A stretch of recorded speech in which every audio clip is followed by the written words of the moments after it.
Um, some of them are going to sound like, well, you've heard it before, but it's worth re-emphasizing. I think the first is you need to work, depending upon how well you want to do, and particularly if you're starting a company, you need to work super hard. So what does super hard mean? Well, when my brother and I were starting our first company, instead of getting an apartment, we just rented a small office and we slept on the couch. And we showered at the YMCA, and we're so hot up we had just one computer. So the website was up during the day, and I was coding at night, 7 days a week, all the time. And I sort of briefly had a girlfriend in that period, and in order to be with me, she had to sleep in the office. So work hard, like I mean, every waking hour. That's the thing I would say, particularly if you're starting a company. And I mean, if you do simple math, you say like, okay, if somebody else is working 50 hours and you're working 100, you'll get twice as much done in the course of a year as the other company. The other thing I'd say is that if you're creating a company or if you're joining a company, the most important thing is to attract great people. So either join a group that's amazing, that you really respect, or if you're building a company, you've got to gather great people. I mean, all a company is a group of people that have gathered together to create a product or service. And so depending upon how talented and hardworking that group is, and the degree to which they're focused cohesively in a good direction, that will determine the success of the company. So do everything you can to gather great people if you're creating a company. Then I'd say focus on signal over noise. A lot of companies get confused. They spend money on things that don't actually make the product better. So, for example, at Tesla, we've never spent any money on advertising. We put all of the money into R&D and manufacturing and design to try to make the car as good as possible. I think that's the way to go. So for any given company, just keep thinking about, are these efforts that people are expending, are they resulting in a better product or service? And if they're not, stop those efforts. And then the final thing is to sort of don't just follow the trend. So you may have heard me say that it's good to think in terms of the physics approach of first principles, which is, rather than reasoning by analogy, you boil things down to the most fundamental truths you can imagine, and you reason up from there. And this is a good way to figure out if something really makes sense, or if it's just what everybody else is doing. It's hard to think that way. You can't think that way about everything. It takes a lot of effort. But if you're trying to do something new, it's the best way to think. And that framework was developed by physicists to figure out counterintuitive things like quantum mechanics. So it's really a powerful method. Anyway, so that's, and then I think that the final thing I would encourage you to do is, now is the time to take risk. You don't have, you don't have kids. Your obligation. Well, sorry. Probably don't have kids. But as you get older, your obligations increase. So and once you have a family, you start taking risk not just for yourself, but for your family as well. It gets much harder to do things that might not work out. So now is the time to do that before you have those obligations. So I would encourage you to take risks now. Do something bold. You won't regret it. Thank you. I think certainly being focused on something that you're confident will have high value to someone else, and just being really rigorous in making that assessment, because people tend to, a natural human tendency is wishful thinking. So a challenge for entrepreneurs is to say, well, what's the difference between really believing in your ideals and sticking to them versus pursuing some unrealistic dream that doesn't actually have merit? And that is a really difficult thing to tell. Can you tell the difference between those two things? Right. You know? So you need to be sort of very rigorous in your self-analysis. I think certainly extremely tenacious, and then just work like hell. I mean, you just have to put in, 80 to 100-hour weeks every week. Gosh, And it's then a lot of work. all those things improve the odds of success. Okay. I mean, if other people are putting in 40-hour work weeks and you're putting in 100-hour work weeks, then even if you're doing the same thing, you know that in 1 year you will achieve what they achieve. You will achieve in 4 months what it takes them a year to achieve. Okay. And then I think it's also important to reason from first principles rather than by analogy. So the normal way that we conduct our lives is we reason by analogy. We're doing this because it's like something else that was done, or it's like what other people are doing. Me Too type ideas. Yeah, Slight slight different take, iterations yeah. on a theme, and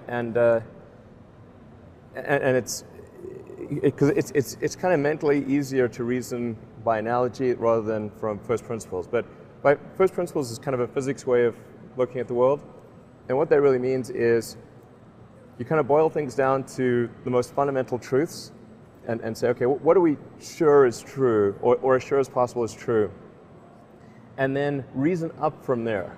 That takes a lot more mental energy. Give me an example of that. Like, what's one thing that you've done that on that you feel has worked for you?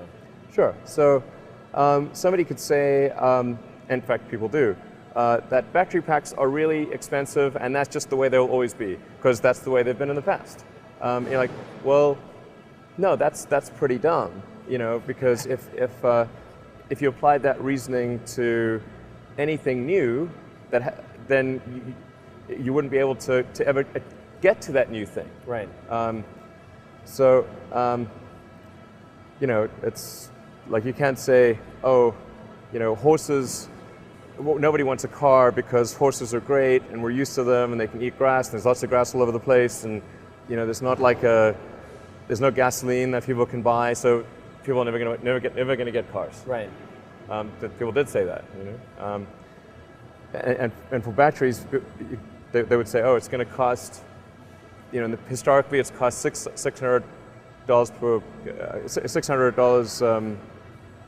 per kilowatt hour, and so it's not going to be much better than that in the future. And you say, no, okay, well, what are the batteries made of? So first principles would be to say, okay, what are the material constituents of the batteries? What is the spot market value of the material constituents? So you can say, okay, it's got cobalt, nickel, aluminum, carbon, and some polymers for separation, and a steel can. So break that down on a material basis and say, okay, if we bought that on the London Metal Exchange, what would each of those things cost? Like, oh, geez, it's like $80 per kilowatt hour. So clearly, you just need to think of clever ways to take those materials and combine them into the shape of a battery cell, and you can have batteries that are much, much cheaper than anyone realizes. Right, first of all, I'd say starting a business is not for everyone. So generally, starting a business, I'd say number one is have a high pain threshold. That's it. There's a friend of mine who's got a good saying, which is that starting a company is like eating glass and staring into the abyss. Okay, that's generally what happens, because when you first start a company, there's lots of optimism and things are great, and then so happiness at first is high. Then you encounter all sorts of issues, and happiness will steadily decline, and then you'll go through a whole world of hurt. And then eventually, if you succeed, and in most cases you will not succeed, and Tesla almost didn't succeed, came very close to failure. Then if you succeed, then after a long time you will finally get back to happiness. I think too is you've got to make sure that whatever you're doing is a great product or service. It has to be really great. And I go back to what I was saying earlier, where if you're a new company, I mean, unless it's like some new industry or new market that if it's an untapped market, or then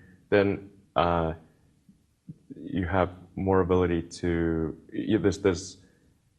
the standard is lower for your product or service. But if you're entering anything where there's an existing marketplace against large entrenched competitors, then your product or service needs to be much better than theirs. It can't be a little bit better, because then you put yourself in the shoes of the consumer and they say, why would you buy it as a consumer? You're always going to buy the trusted brand unless there's a big difference. So a lot of times, entrepreneur will come up with something which is only slightly better. And it can't just be slightly better. It's got to be a lot better.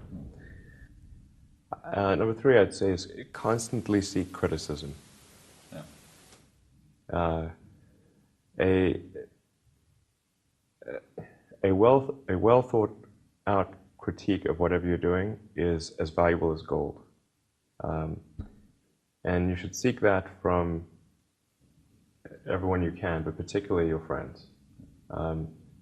Usually your friends know what's wrong, but they don't want to tell you because they don't want to hurt you. So lift you up, sort of your. Yeah. So they'll say, "Oh, I want to encourage my friend, so I'm not going to tell him what I think is wrong with his product." Yeah. It doesn't mean your friends are right, but very often they are right, and you at least want to listen very carefully to what they say. And to everyone, if you're looking for, basically,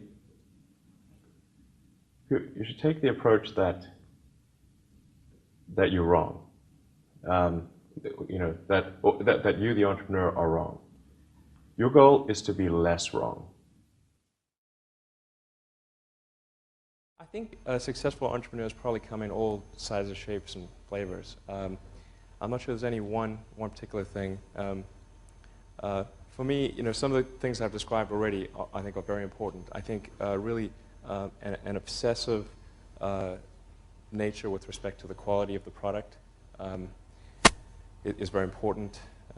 So being obsessive compulsive is a good thing in this context. Really liking what you do, whatever area that you get into. Given that even if you're the best, there's always a chance of failure. So I think it's important that you really like whatever you're doing. If you don't like it, life is too short. I'd say and also if you like what you're doing, you think about it even when you're not working. I mean, it's something that your mind is drawn to, and if you don't like it, you just really can't make it work, I think.